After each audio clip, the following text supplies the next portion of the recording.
porque a mí me pasó que yo me acordaba mucho de Job. De la nada, yo no sabía todo lo que había pasado para mí, estábamos vivos todos. Yo no sabía nada, yo únicamente daba gracias a Dios y operación que yo entraba al quirófano, yo le decía a los Cuando doctores, usted estaba en el hospital no sabía que su esposo y su hija había no, no, fallecido. a mí me decían que él estaba en un hospital y que la niña estaba en casa de un tío y que Azul estaba en el hospital del Quemado. A ver, eso no lo mencionamos. O sea que Azul, la niña que está viva, se quemó. Sí, se quemó la espalda, la cabeza, un brazo y se quebró una pierna. Se quemó su cuerpo y Sí, tuvo una fractura de pierna. sí. Yo me acordaba mucho de Job. De la nada, me acordaba de Job, pero yo decía, ay, pero pues a Job le pasó más feo, Dios le quitó todo y a mí pues volvimos a nacer. Pero cuando a mí me da la noticia y es cuando yo empiezo a tener mucho coraje y a decir por qué me echaron mentira, hasta con mi mamá, porque mi mamá me decía, sí, él está bien, está estable pero porque a mi mamá le habían prohibido que me dijera. O sea que usted no fue al velorio No, de su hija. no, a mí me dijeron hasta un día antes de salir del hospital. Ya tenía un mes, una semana. Hasta un mes y una semana Sí, o después le sea dijeron. que a mí a los 4 días creo que me despertó el Ministerio Público para que levantara, creo que una denuncia en contra del chofer. Pero dice mi mamá que me empecé a poner mal y me volvieron a dormir. Entonces los doctores les prohibieron que me dijeran, porque creo que si me decían me iba a volver a poner mal y ya no iba a querer operarme ni le iba a echar ganas. Entonces cuando a mí me dan la noticia que estaba el pastor Armando, el hermano Víctor, sus esposas y un primo de mi esposo, ahí yo empecé a sentir mucho coraje. Y contra mi mamá, porque decía, ¿por qué me echó mentiras? Y porque cuando esa misma voz me dice, ponte en su lugar, tú hubieras hecho lo mismo por una de tus hijas. Y en ese momento esa voz apaciguó mi coraje. Ujú. Entonces, cuando yo me acordaba de Job, ya después de que ya sabía todo y estaba yo ya aquí en Los Mochis, este, me acordaba y decía yo, es verdad, como él decía, que antes él tenía palabras de consuelo para los demás, pero ahora decía que no encontraba consuelo para él. Y decía yo, es verdad, cuando uno no ha pasado por algo fuerte, tienes palabras para todo mundo, quieres consolar a todo mundo. Sí, es que es muy fácil dar el consejo, pero cuando tú estás Sí, pasando por el proceso, ahí es donde estás en un dilema porque es muy cuando, difícil. cuando ya estás ahí, ya no te entran palabras de nadie y no quieres escuchar a nadie y ni siquiera tú sabes qué decirte a ti mismo. Ujú. No, pues es que sí, son procesos, la verdad. Cuando se va un ser querido es muy difícil y más cuando es así tan repentino. ¿Y qué me puedes contar del proceso de tu niña Azul? Su proceso de quemadura. Se quemó en el accidente. Sí, no sé, el carro no se quemó. No sé si fue, creo que agua del radiador Sí. o humo, vapor. Aceite. No sé, creo que cayó. Yo venía dormida y creo que ella se despertó y la traía en los brazos mi suegra. Y al momento del impacto ella cae a los pies del chofer. Ella duró también un mes en el hospital del Quemado, este, con unos doctores que el señor le puso a mi hijo, unos doctores que la trataban como si fuera su hija.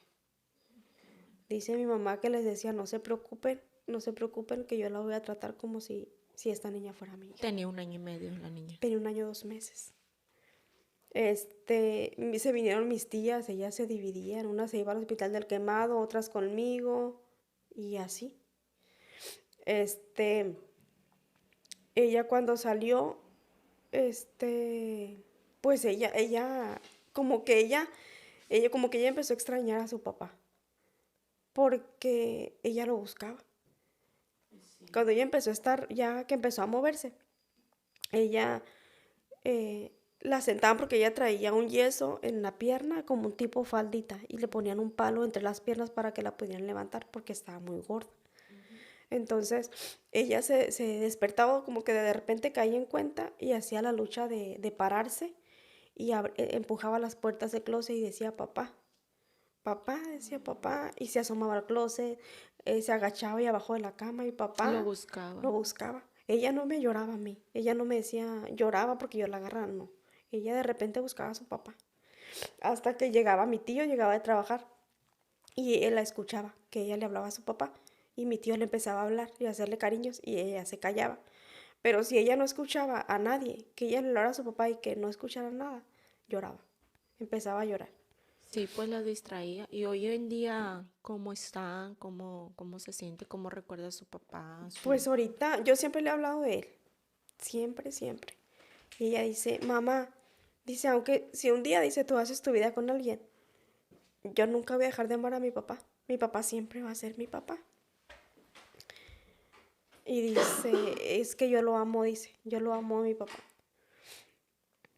Y de ahorita ya como que ya no es tanto, ahorita como que ya también ya se hizo, pero ella sí dice que ella me dice que ella le pide a Dios muchas cosas, pero dice, pero porque a mí no me cumple, porque a mí Dios no me cumple. Digo, es que tienes que seguir pidiendo, Él sabe cuándo y los tiempos de Dios son perfectos. Sí, mamá, pero ya hace mucho. Como que ella se desespera en cosas que ella le pide. Pues es que hay cosas que yo pienso que no se cumplen porque él sabe que no son para bien para Sí. nosotros. Él siempre quiere lo mejor para nosotros. Si nosotros, que somos malos, que nos portamos mal, que a veces no somos buenas personas, queremos lo mejor para nuestros hijos, ¿verdad? Pues ahora imagínense Dios, que Él es bueno y perfecto. Él quiere lo mejor para nosotros. Y ahorita como que ya lo asimila. Ahorita ya no dice tanto. Antes cuando estaba más chiquita, sí miraba a las vecinitas. Y me acuerdo, ella tenía como 3 años. Y se paraba, se les quedaba viendo y se ponía las manitas en la espalda y se empezaba a jugar los dedos. Y me decía, mamá, ¿por qué ellos sí tienen papá y yo no? Y yo ya no sabía qué decirle porque siempre le decía algo, pero ya hubo veces en que ya mejor yo lloraba, ya no le decía nada. Y me decía, mamá, ¿por qué yo no tengo papá? Y le decía yo, es que sí tienes, pero tu papá está en el cielo, porque yo no tengo hermanos. Es que sí tienes, pero tu hermano, le decía, tu hermano Gerardo es hijo de mi esposo nada más. Ujú. ¿Tienes a tu hermano? Sí, dice, pero yo, mi papá y mi hermana. Es que sí tienes papá, le digo, pero tu papá está en el cielo. Y me sorprendió porque no era una respuesta que yo me esperaba de una niña de 3 años. Y se me queda viendo y me dice, mamá, pero mi papá a mí no me hace falta en el cielo. Mi papá me hace falta aquí en la tierra, en el cielo, él no me hace falta. Y es donde yo ya no hallaba qué decirle.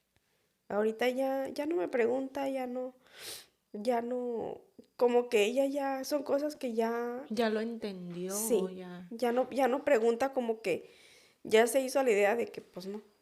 que no está aquí, pero ya sabe que tiene a su papá en el cielo y aparte Dios no nos deja huérfanos, no somos huérfanos. Si tu padre y tu madre te dejaren, el Señor nos va a recoger. Sí, Yo te puedo decir, yo no me siento huérfana.